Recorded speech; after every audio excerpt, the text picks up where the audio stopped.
La Maison-Blanche dénonce une provocation. L'ONU se réunit en urgence. L'annonce de Pyongyang fait l'effet d'une bombe sur la communauté internationale. La Corée du Nord a confirmé le succès de son premier test de bombe à hydrogène. Une avancée de plus dans la course au nucléaire. Océane Nicole. Un test réussi selon la Corée du Nord. Le régime de Pyongyang affirme avoir effectué un premier essai de bombe hydrogène. Le test de la première bombe H nucléaire a été mené avec succès à 10 h le 6 janvier 2016.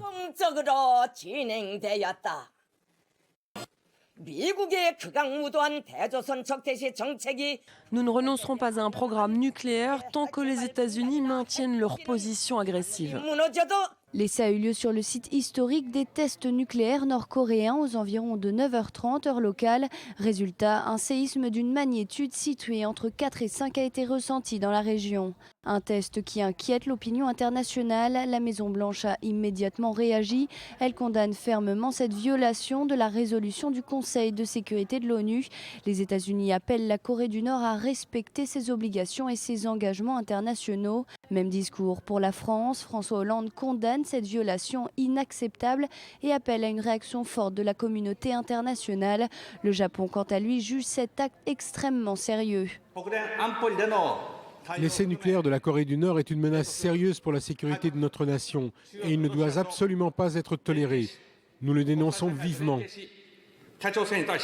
La Corée du Sud s'inquiète particulièrement de ce nouvel essai nucléaire. Les autorités de Séoul le condamnent fermement.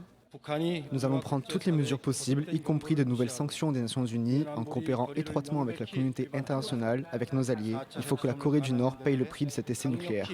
Si cet essai de bombe hydrogène était avéré, il s'agirait d'une première dans l'histoire du programme nucléaire nord-coréen.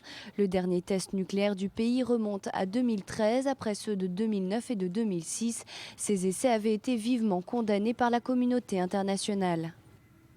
Alors on va tout de suite rejoindre Christian Mallard, notre consultant I24 News en politique internationale. Christian, bonjour. On a vu les réactions très hostiles de la communauté internationale, de la Chine, des États-Unis. Quelles vont être les sanctions qui peuvent être prises par la communauté internationale pour freiner justement les ambitions nucléaires de Pyongyang ? Bon, il va y avoir donc une réunion d'urgence cet après-midi au Conseil de sécurité des Nations Unies, c'est évident. Mais il n'y a pour l'instant, en tout cas je tiens à vous le préciser, ni confirmation ni évidence qu'il s'agisse d'un essai d'une bombe H thermonucléaire. Il y a bien eu un quatrième essai, en effet d'une nature moins inquiétante selon les experts, un essai qui s'est fait ressentir dans le nord du pays, qui s'est fait ressentir jusqu'à la Chine. Alors c'est vrai, les inquiétudes de la Chine, qui a longtemps été l'un des parrains politiques et économiques de la Corée du Nord, et celles de la Corée du Sud et du Japon voisin sont justifiées, comme celles des États-Unis, qui sont présents militairement dans la région. Mais, vous savez, pour l'instant, jusqu'alors, rien n'a fait reculer le régime nord-coréen dans sa quête d'une bombe nucléaire. Il a toujours voulu se doter de cette arme, et il a même aidé, je vous le rappelle, jusqu'alors, l'Iran à se la procurer avec l'aide de 300 ingénieurs nord-coréens qui étaient sur place dans la centrale nucléaire souterraine de Fordo, dans le sud iranien. Alors, ce régime, il faut le savoir, c'est pas une surprise, a toujours préféré sacrifier son peuple qui vit dans la misère. Il y a la famine en Corée du Nord.